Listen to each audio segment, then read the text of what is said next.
Поштовани гледачи, веќе се ви е јасно.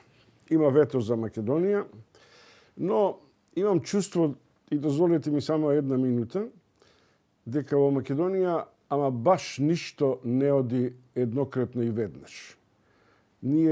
Нашата судбина е таква да првата асоциација ми е тешкото. Сакате на галичкото оро, сакате на прекрасните стихови на Блаже Коневски. Очигледно дека ќе мора да се научиме дека се ќе не оди тешко, но сепак стигнуваме со пораките на начин на кој треба да се менеджираме со себе, со државата, со општеството и така натаму. Ова не е предуаје за оптимизам, ова е една ад-хок анализа која Сабајле ја понесов како чувство дома и имам на одреден начин дискреционо право тоа да ви го пренесам како собствено видување. Да не забораваме, например, ајде да не се враќаме назад, дека и 2008 година бевме пред НАТО, само што немавме чукнато, па ни се случи лом, отидоа и Хрватска и Албанија. Иста некаква историја која се повторува понекогаш и како фарса сега се случува со бугарското вето. Нема да западнам во националистичко-патриотски води во кои ќе викам сега бугарите ни се виновни. Но ќе опрашам мојот гостин, професорот Ванчо Узунов, какво чувство тој води како граѓанин, како експерт и како јавна личност наспроти овие одлуки сега со бугарското вето. Добро утро. Добро утро. Па, фино го кажа ова со тешкото. И буквално ја го имам истото чувство дека Македонија ништо не може да иде нешто лесно, него ни нормално не може да иде, него мора да иде тешкото. Меѓутоа, ние сме толку навикнати на тоа да човек дури се зачуди ако пројдеше лесно. Не, стварно. Ама од друга страна, нас ни е патот и иднината многу јасна. Сега веќе ние немаме ни никаков маневарски простор. И добро е што го немаме. Во смисла, мене многу ми се допадна Сабајле таа реченица, ве проштавам дека точно ја пренеле, веројатно од владата вчера. Ние сега не треба да прифатиме преговорите со ЕУ да станат долгорочни преговори со Бугарија. Дали ќе не пушти или не. Апсолутно никако. Туку да си продолжиме по овој пат кој што си го имаме ЕУ. И онака приклучувањето кон ЕУ и сите тие преговори се фактички инструмент на политиката, а не цел на политиката. Целта не е ние на крај да станеме членка, него да живееме подобро. И нас никој не кочи сите тие реформи кои што ќе ги правевме и без тоа ако сега 1-2 декември почневме официјално преговори, да си ги правиме и без тоа. Нема да идеме во Брисел, нема да ни даат оние матрици по кои што ќе не оценуваат и така натаму, но ако некој сака да ни помогне со консалтинг, добре дојде, а реформите ние ќе си ги правиме. Професоре, не може да западнеме во нов тип на летаргија, па јавно мислење кој веќе почнува по Фейсбук и кај некои новинарски кулуари дека па сега баш и не ни треба. Ако не сакаат, не ни треба. Не. Тоа е многу погрешно. Фактички не е идејата дали нас ни треба ЕУ или ние требаме на ЕУ. Работата е во реформите. Ја ова реченица често ја кажувам на студенти. Имаме една глава за тие реформи, идни реформи за пристапување во ЕУ. Дури ние да одржиме референдум. Наместо да имаме вето од Бугарија, да одржавме ние референдум. И да излеза 90% од граѓаните и 90% од 90% излезе реча неќеме ЕУ. Вечерта ќе пројде, другиот ден животот продолжува. Ние не сакаме да живееме подобро? Сакаме. Ако сакаме, мора нешто да менуваме, да реформираме. Што се реформите? Врти сучи прави, пак се истите. Со преговори полесно ќе ги пројдевме со ЕУ. Полесно, бидејќи ќе имаше повеќе помош, ќе имаше и некои пари, но ако не ни била тоа судбината, не може сега друг правец да правиме. Него истите реформи. Ние да си идеме напред, да се менуваме, да ни станува животот подобар, да си доаѓаат овде и странци да трошат пари и да инвестираат, и наши со нив да работат, да станува животот подобар. Кога еден ден ЕУ ќе реши дека треба да не прими, ќе не прими. До тогаш што можеме ние да Ајде се вратам на тешкото. Не е само ЕУ. Тешкото ни е сега. Тешкото е, да. Дишеме на шкрги, економијата е, мислам дека не знам како дише, но она за што сакам да наредните 15-20 минути. Има една перцепција која ги нарушува сите економски теории, ваши проценки и така натаму. Тоа е задолженоста. Да. Светска банка вика влегуваме у спирала на светска задолженост. Ние влеговме над сите прогнози, 66% GDP-то со задолженост така натаму. Може ли воопшто да планираме развој со такав буџетски дефицит од 8%, со перманентно задолжување во наредните 2 до 3 години, кои ќе се движат меѓу 800 и 1 милиарда? Па прашањето не е дали можеме, идејата е дека мораме. Она што го направи стварно вирусот е дека го сврте целото човештво, цел свет, на главачки, наопаку. И сите оние теории ние што ги знаеме во економија, кои што не беа само така извадени туку и од пракса на земји, овој вирус дојде и ги поништи со нула. И оние што порано беа најголеми поборници на тоа да се држиме до некои параметри економски докажани из искуството, дека горна граница за задолжување е 60% од БДП, па не знам овие, па не знам оние, сега тие први викаат, чекај, батали тоа, 60% заборавете се. И се уште не стават ни горна граница, пошто не може да кажат се 80 или 100, не знаат што ќе се случува. И затоа викат да видиме нешто друго. И првпат и многу конзервативни или десничарски настроени економисти, не само оние левичарски настроените економисти, викат, а што е толку значењето на БДП визави човечки животи и судбини? GDP на крај сепак некоја конструкција што ние имаме за да ги мериме релациите во нас и економските перформанси. Но на крај ако се работи за човечки животи и судбини, па што ако задолженоста не е 60%? Тоа значи дека сите тие работи во иднина ќе претрпат некои своји промени. Но во моментот никој не знае што ќе се случува и како тоа ќе се развива во иднина. Затоа што целата грижа и она што ќе се случи понатаму е колку ќе трае кризава, епидемијава, мислам прво, значи во медицинска смисла, во таа вирусолошка смисла. Па од тука последиците врз економијата. И ја мислам дека во оваа студија го зборавме еднаш, значи кој ќе се испише графиконот со патеката на економијата во оваа криза, каква видна латинско буква ќе има? Дали ќе биде В, што е криза, што има брз пад, дно и потоа излекување, дали ќе биде У, значи ќе стигне до доле, или дуплове, па сега се вадат и теории на Л, значи ќе падне па ќе иде вака. Па има теорија дека кривата ќе биде К, значи имате пад, па некои сектори ќе растат, а другите ќе продолжат да паѓат. И ја не знам, уште некоја година ние целата азбука мала ќе ни биде. Ај малку да се осврнеме на предпоставките и прогнозите на ЗАЕФ и на владата, како би можело да се совладуваат дел од финансиските текови кои ни престојат.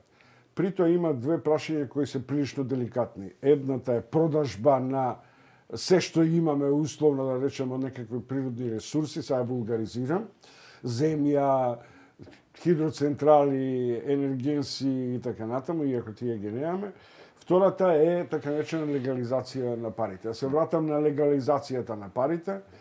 Идејата е да се плати данок, 10%, да се извадат парите на виделина и да тие бидат ставени во функција. Тука има две солуции. Која будала ќе ги извади парите што ги чува за стари денови и за лоши денови, и втората е дали со тоа ние практично ќе доведеме во ситуација на амнестија на капитал, што еднаш на Љупчо Георгиевски не му помина. Океј, ајде за двете теми, меѓутоа малце пред нив да го поставиме целиот контекст. Добре. Значи, она што влада, и сама го кажа пред некој ден министерот за финансии и премиерот е очигледно дека они ја прават онаа предпоставка за движењето на кризата што ја прават најголем број држави во светот, тоа е така наречено бейслайн или основно сценарио. Фактот дека криза во својата најакутна форма ќе трае целата оваа зима до март. И до тој период не се смета дека ќе има било какво заздравување или ослободување на економијата и било што. И до тогаш мора да се рачуна на дури многу по-затегната ситуација во смисла на работење на економијата од тоа што имаме во моментот. Значи нешто се вратиме на сценарио од март, април, која беше стварно локдаун, заклучување до крај. Меѓутоа после тоа, во 3 квартали од наредната година ќе почне тоа заздравување. Односно, помало влијание на епидемијата и заради тоа и економијата ќе може да почне да се враќа кон не викам да се врати, ќе почне да се враќа кон некоја си нормала. И имајќи го тоа во предвид, сега суштината е за наредната година како да се испланира целата година во целата таа неизвестност под оваа претпоставка, Значи, идејата е со оние пари што ги имаме и дали може да се најдат уште некои пари, но очигледно е дека зимаат до крај ќе може само на домашен пазар да биде, за да се презими овој период, а потоа, кој ќе почне полека заздравување, да има пари во буџетот за да почне да се прати некои реформи, структурни реформи ги викаме, низ тоа заздравување, кои што ќе определат подолгорочно судбината, односно напредокот на оваа економија. И сега во целото тоа калкулирање, една влада мора да почне да ги бара сите можни извори на изворчиња и идеи за изворчиња на пари кои што може да ги има. И тие сега, по моје мислење, се пуштаат во етер за да можеме ние да ги дискутираме, затоа е добро што има вакви емисии, колку кој мисли дека тоа е оправдано или не. И сега, што се однесува до овие продажба на овие ресурси и објекти што ги рековте. Тука има две работи. Едното е ова врзано со кризата, а другото е врзано со тоа што ние имаме дел од тие предпријатија, тие јавни предпријатија, односно се уште и во државна собственост, кои што и без тоа требаше да се решава. Сега само оваа ситуација на потреба хитна од пари ги направи поакутни и повеќе ги донесе во преден план брзо да бидат решавани. Инаку тоа голем дел или добар дел од тие објекти кои што односно тоа се бизниси, фирми во државна собственост кои што останале неприватизирани во периодот на приватизација што го поминавме пред 15-20 години, со години работат како она што го викавме на времето за губари. Нити работат како што треба, нити граѓаните имаат услугата како што треба, нити па се рентабилни, не може да си покријат ни своите трошоци, не да прават добивка, профит. И тука мора да се најде некој решение. Тоа мораше да се наоѓа дури и да не бевме во криза, туку да бевме во развој сега, во раст, во фаза на раст. Ама сега кризата да го прави уште поакутно.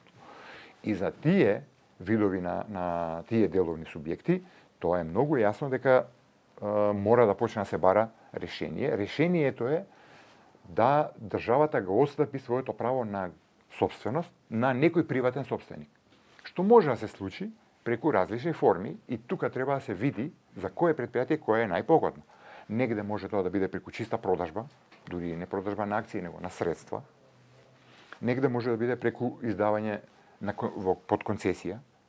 Некаде може преку некој друг вид на јавно-приватно партнерство, значи државата да остане во дел од бизнисот, но приватен партнер да влезе и да го раководи, нормално и да инвестира во бизнисот и да подобри неговата ефикасност и работење. И тоа, она владата го вика дека до година ќе може да ги почувствуваме првите ефекти, за мене е многу повеќе изразна спремност дека владата нема веќе да се колеба околу тоа дали да го почне овој процес, затоа што ние го збориме со години, па сите влади до сега го ставаа под тепих. Тоа е тешка реформа, болна е, бидејќи прави она подсетување на приватизацијата која што никој не ја доживува како убава работа и затоа политичари бега од неа, но сега владава гледам дека тоа сака да го направи бидејќи нема каде да бега веќе. И ние како држава нема каде да бегаме од тоа. А дали до година баш тоа ќе успее све да биде завршено и колку приливи ќе има, тоа останува да се види, бидејќи секој од тие реорганизации на секој поодделен субјект бара многу добра анализа претходно и подготовка, за да биде добро направена, а тоа нити иде брзо, нити иде лесно. И затоа треба да видиме со која динамика ќе се тоа одвива.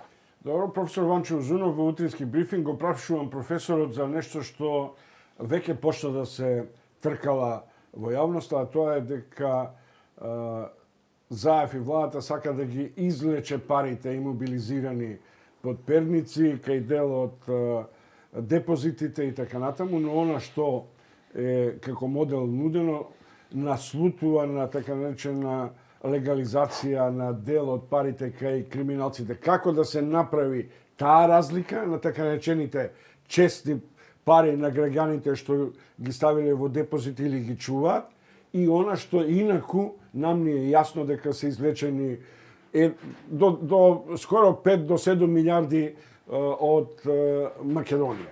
Ако тие се вратат, без на одреден начин реална проценка на каков начин се изнесени, дали тоа ќе значи легализација местење на капиталот? Да, ако се дозволи туку така тие пари да се вратат, тие што се буквално стварно на криминален начин стекнати и потоа за криење нивно, ставени во странство, да речеме, или било каде, ако се дозволи, тоа ќе биде некој си вид на легално перење на пари. И тоа треба многу јасно да се разграничи од оној дел на пари кои што не се криминални, се легално заработени. Може би кај некој дел од нив има легално е све, освен на крај не е платен данок до крај. Да ги разграничиме тие. Значи има многу видови на начини на заработување парите. Оние што се легално заработени, а се дезавуирани, стерилизирани во сефови и во било какви видови на средства, стојат така и никому не му служат, дури ни на нивните собственици, а не па на останатиот дел од економијата и на граѓаните, треба да се најдат, треба да се смислуваат мерки за нивно стимулирање да тие бидат ставени во промет. Како ќе се ставаат во промет кога во старт им велиме платите 10%, значи, освен што чуваат да платат 10% за да можат да ги стават во промет. Значи не збориме за истите мерки. Тие не би биле со данок плаќање. Ако се тие за нешто. Значи да ги донесеме дивите пари условно, нели сивите пари. Оние што се легални пари, а се дезавуирани, треба да се најде начин како да бидат стимулирани граѓаните дека нешто може да биде профитабилно и да почнат да инвестираат. Само има една работа, професоре. Ако тоа го направиме, по да речем условно принципите на контрарио, утре за утре банките ќе ни лиферуваат пари со валкан капитал во нашиот финансиски систем. И тогаш ние можеме да станеме една глобална финансиска јадро во инаку реално балканскиот простор кој е таков. Не, меѓутоа, видете, ја многу јасно кажувам, оние пари што се стварно криминално стекнати, за кои што тој што ги има не може ни случајно да докаже како легално ги стекнал. Тука нема дискусија како ги враќа со 10%. Никако враќање со 10%. Тие се конфискуваат, но една треба процедура во суд. Со пресуда тоа иде. И тоа веќе не е прашање на економија, тоа е прашање на правни и судски системи и постапки. А збориме ние за оние други пари кои што не се баш такви. А проценките се дека и тие не се малку. И во услови на криза, во услови кога секој денар е важен, логично е една влада да размислува дали може нешто да направи. Да тие пари кои што не се нелегални зборам, но се тргнати на страна, да може да влезат во економијата како нормална парична маса. Тврдо корна Швајцарија, например, сега отвара тајноста на своите сметки, па нуди таква солуција за плаќање на данок и така натаму. Но има една работа, го читам премиерот. Вика, пред да се донесе закон за потекло на имот, за кој разговараме со Европската Унија, ние треба да разговараме да ги постигнеме тие стандарди. Значи, пред тоа ние да ја извршиме целата операција на така наречена легализација на капиталот. Не, ако е така, тогаш јас сум против. И тоа не мислам дека не е ни идејата. Или сакам да мислам дека не е идејата. Добро. Идејата е, значи, пак ја кажам, треба да видиме таа сума на пари која што ние викаме стерилизирана од економијата, не е хомогена, не е еден вид на сума на пари. Има повеќе видови тука или повеќе причини заради кои се тие пари стерилизирани. Оние кои што не се криминално стекнати, тие треба да се најдат начин да се стимулират оние кои што нивни собственици да ги стават да ги инвестираат во нешто, па дури и нека ги позајмат некому да ги инвестира е добро, само да не стоат тотално стерилни, тотално умртвени пари кои што, знаете, со тек на време и пропаѓаат, односно губат вредност. Парата ако не се врти, губи вредност.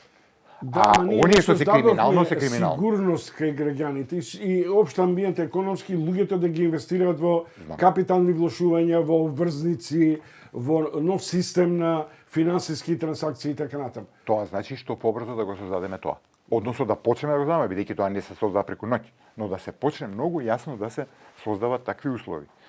Прво место од кај што треба да се почне е борба против сивата економија.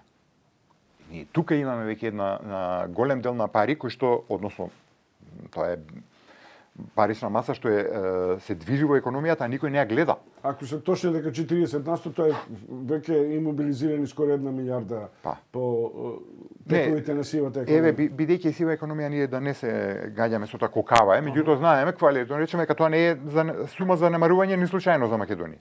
И тоа решавање е веќе еден прв, но многу битен чекор да луѓето стекнат сигурност добро, значи моите пари, ако ги вложам, ќе имаат барем сигурност дека некој се почитува закон и право. Оние што сакат да заработуваат без да почитуваат закон, ќе бидат разжарени, но сите останати што се побројни ќе речат чекај да видиме да почне да владее закон. Сите останати реформи кои што значат владење на право и еднаквост на сите граѓани и сите субјекти пред законот, тоа е исто многу битна реформа. И тоа се почетоците на градење на систем во кој што граѓаните ќе веруваат и наместо да ги парите тргаат на страна и да чуваат као се реализирана сума, ќе почнат да ги враќаат. Тоа не е реформа за една година. И ја не ја гледам уопште као нешто ќе направиме за до година да собереме повеќе пари. Не. Тоа е многу долгорочен процес, но е многу битен. Многу битен за економијата, бидејќи нити за здравувањето на економијава наша нема да иде до година да го решиме целиот проблем. Најмалку 5 години. Ние ќе ни треба да ја заздравиме економијата од овие последици што ги имаме од епидемијата сега и ќе ги имаме оваа зима. И не да Боже да продолжи и после оваа зима што ни престои, зашто тек тоа ќе има уште поголем проблем. Ама мора да ги планираме работите на среден рок. Најмалце до 2025 или можеби до 2030, како до таму ќе ја заздравиме економијата, тоа е владење на право, еднаквост на законите и плюс реформи за подобро окружение за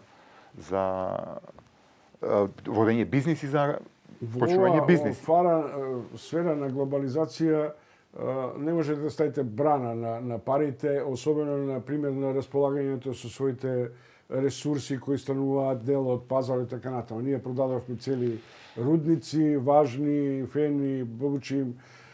Прашањето ми е сега, од тоа што малку остана, а што во перспектива може да значат важни компоненти на еден економски и политички суверенитет, тоа е докаде ќе одиме со продажбата на овие хидропотенцијали. Не. Се зборува за продажба на 10 на 20 нашто од земјоделското земјиште. Ја не мислам дека треба да се продава све. Прво, не мислам дека само треба да се продава. Има разни други начини. Тие јавно приватни, така наречени јавни приватни партнерства, издање под концесија, тоа не е продажба. Наликувано не е продажба. Апсолутно не е продажба. Тоа е некој друг вид и не е ни чиста приватизација, туку е еден вид на деловна реорганизација и начин на тоа како да се даде можност за ефикасност во субјект кој што во ваков облик не е крајно неефикасен и никому не служи.